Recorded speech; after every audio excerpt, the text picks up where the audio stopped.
Xavier Titelman, l'actualité dans la guerre de la Russie contre l'Ukraine, car là aussi il y a un domaine aérien extrêmement important. Ce serait un cap, si c'est confirmé, d'après Bloomberg, annonce de ce soir, les premiers F-16 seraient arrivés, mais vraiment arrivés cette fois. On ne parle pas de promesses de, même si c'est quelques avions. C'est vraiment un moment très important de cette guerre. En fait, ça fait quelques jours que j'ai des témoins qui n'ont pas eu le temps de dégainer leur téléphone, des témoins directs de personnes sur place qui m'ont dit qu'ils avaient volé. Je leur ai demandé si... Il faut rendre à César, vous l'avez dit sur Twitter, vous avez été très critiqué pour ça et vous étiez en avance. Mais par contre, ils ne sont pas sur le front, il faut être clair. Là où ils ont été vus plusieurs fois, ils sont vraiment sur les arrières pour l'instant. Est-ce que c'est pour roder la logistique, le fonctionnement? Est-ce que c'est pour faire de la défense aérienne? Vous avez vu que les Russes ont tiré 89 missiles de croisière Shahed hier.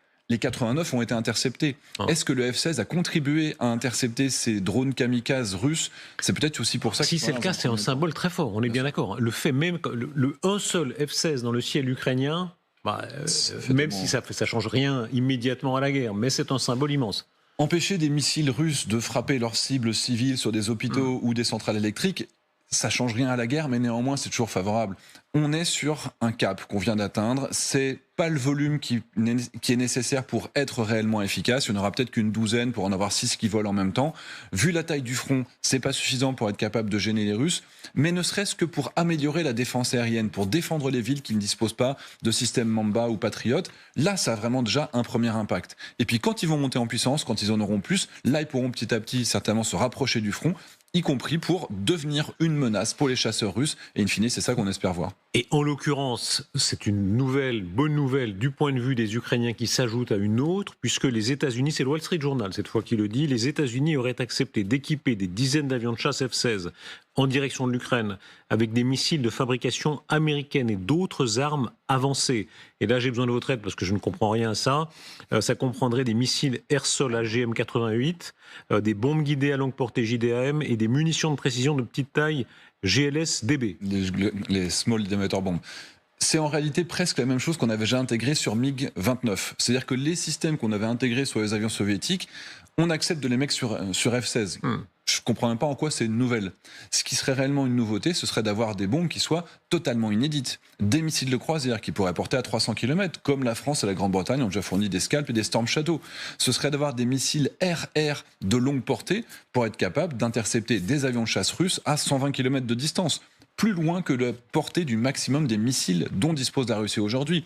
Ce serait d'avoir dans l'écosystème autour du F-16 ce qu'on appelle des pods, donc sous l'avion on peut ajouter des sortes de capacités avec des radars plus puissants que le radar qui est dans le nez de l'avion, parce que ce sont des appareils qui datent quand même pour certains des années 90 et donc qui ne sont pas aux dernières capacités. Ce serait d'avoir des pods de désignation laser pour être capable de cibler un véhicule en mouvement par exemple. Ce serait des pods de guerre électronique pour être capable de brouiller les communications russes, voire éteindre leur radar à distance. Et aujourd'hui c'est ça qu'on ne sait pas. Le F-16 à la base c'est un avion qui est théoriquement multimission. Est-ce qu'ils vont être capables de faire de l'anti-navire? Est-ce qu'ils vont être capables de faire de la guerre électronique? Cet écosystème aujourd'hui on ne le connaît pas. Et c'est pour ça que la première question que j'ai demandé à mes contacts qui ont vu l'avion, qu'est-ce qu'il avait sous les ailes? Bon, ils n'avaient pas eu le réflexe de regarder ce détail, mais en fonction de ce qu'on verra sous les ailes des premières photos de cet avion, ça, ce sera déterminant. Xavier Titelman, l'action d'éclat réussie par les forces ukrainiennes qui ont réussi à frapper très à l'intérieur du territoire russe, et quand je dis très à l'intérieur, c'est un euphémisme, 1850 km, on va regarder la carte. Les forces ukrainiennes ont frappé l'aérodrome militaire d'Olenia, dans la région de Mourmansk en Russie, endommageant un bombardier, et des drones ukrainiens ont attaqué les aérodromes russes d'Olenia, de Mourmansk, d'Engels, de Diaghilevo.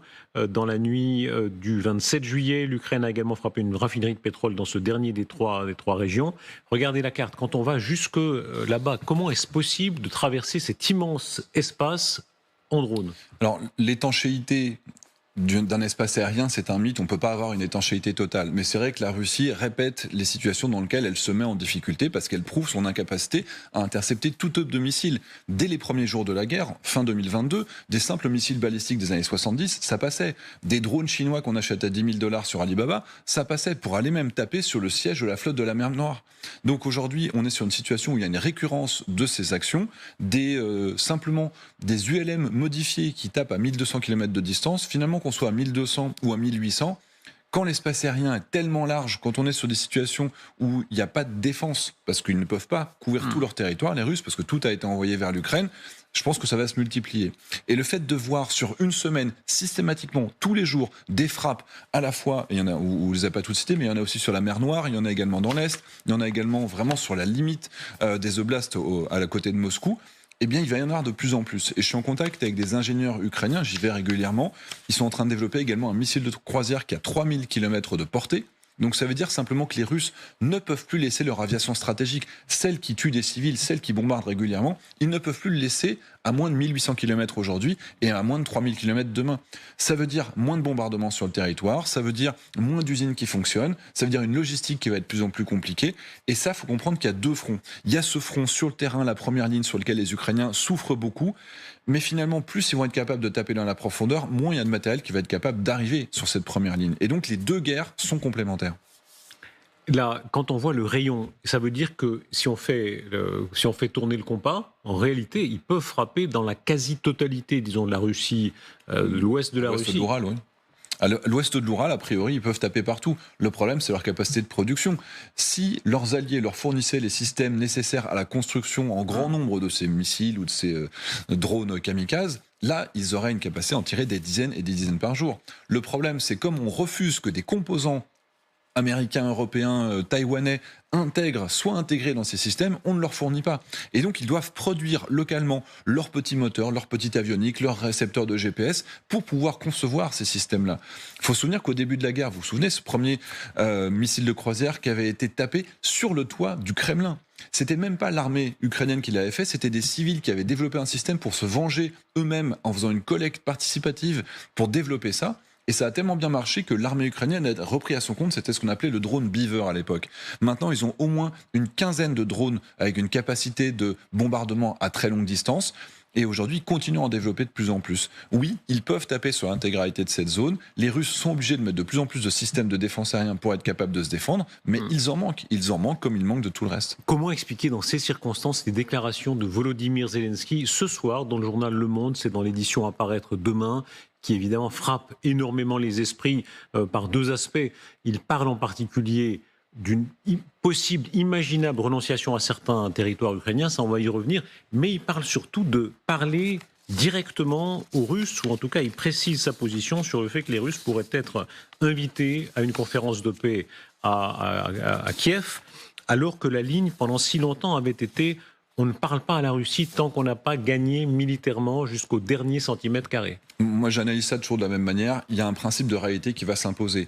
Si on ne se décide pas à donner aux Ukrainiens les moyens de gagner leur guerre, on a raté des occasions de le faire, fin 2022 par exemple, on leur a pas donné le matériel nécessaire pour que leur contre-offensive de l'été 2023 soit un succès, et aujourd'hui, il n'y a aucune perspective pour leur donner la masse de manœuvre pour réussir à libérer leur territoire. Et pourtant, est-ce que ça n'est pas un renoncement ? Rappelez-vous, Boris Johnson disant « on ne parle pas à un crocodile qui a une de vos jambes dans sa gueule ». C'était la façon churchillienne de dire on n'imagine pas inviter les Allemands à une conférence de paix à Londres en 1942. Mais après, il y a l'affichage politique. L'affichage politique dit je ne renonce à rien, parce que c'est ça mon départ de négociation. De la même manière que les Russes disent abandonnez les oblasts que vous maîtrisez seulement à moitié, les Russes attendent que les Ukrainiens leur laissent la moitié des zones qu'ils ne maîtrisent même pas avant de commencer à négocier pour un cessez-le-feu. Donc après, la ligne médiane sera si les Russes n'arrivent pas à avancer. Je rappelle que à la vitesse des 6 premiers mois de l'année, les Russes doivent 7 années pour prendre simplement le Donbass. Donc on est sur une durée qui est trop longue. Les Ukrainiens n'ont pas les moyens de repartir à l'offensive. Donc on est sur une souffrance continue pour une zone qui ne va pas évoluer, une ligne de front qui ne va pas évoluer. À quoi bon se fatiguer encore pendant 2-3 ans à perdre des dizaines de milliers d'hommes si au final on se retrouve dans la même position dans 2 ans. Vous allez beaucoup en Ukraine, vous parlez beaucoup à des combattants, vous les aidez aussi beaucoup, vous êtes très actifs. Est-ce que vous constatez chez une partie d'entre eux cet état d'esprit ? Alors non, eux, ils sont combattants et ils iront jusqu'au bout pour libérer le pays, jusqu'à la dernière miette, mais ils sont des opérationnels, ils sont sur le terrain.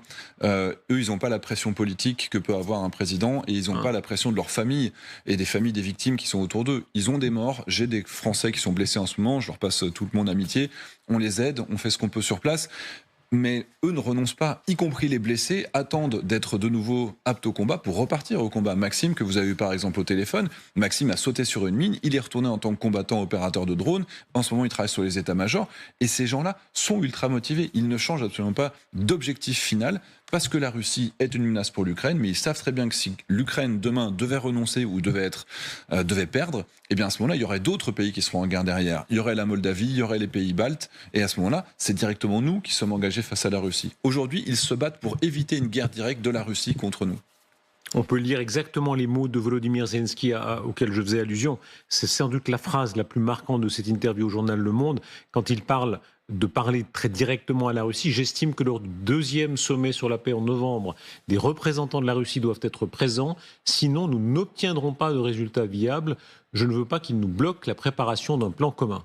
C'est un petit peu comme ce qui s'était passé à Minsk. Finalement, la Russie après l'agression russe de 2014, ils avaient envahi la Crimée, annexé la Crimée et attaqué le Donbass. Ils avaient fait semblant de pouvoir négocier, de ne pas être là, de ne pas être présent, d'avoir des pseudo-séparatistes à leur place pour parler. Et au final, ce qui avait fait la différence, c'était que la France avait voulu imposer la présence des Russes pour négocier, et pas simplement les séparatistes. À l'époque, on avait été nous-mêmes à Moscou, on leur avait dit « on va aller à Moscou pour négocier, si les Russes ne veulent pas venir, nous on ira à Moscou négocier avec vous pour vous imposer de pouvoir négocier ». D'ailleurs, on sait que malgré les négociations, la Russie a quand même continué à préparer son invasion, et quelles que soient les situations de paix, l'Ukraine n'étant pas en mesure d'empêcher une invasion russe, elle a fini par avoir lieu.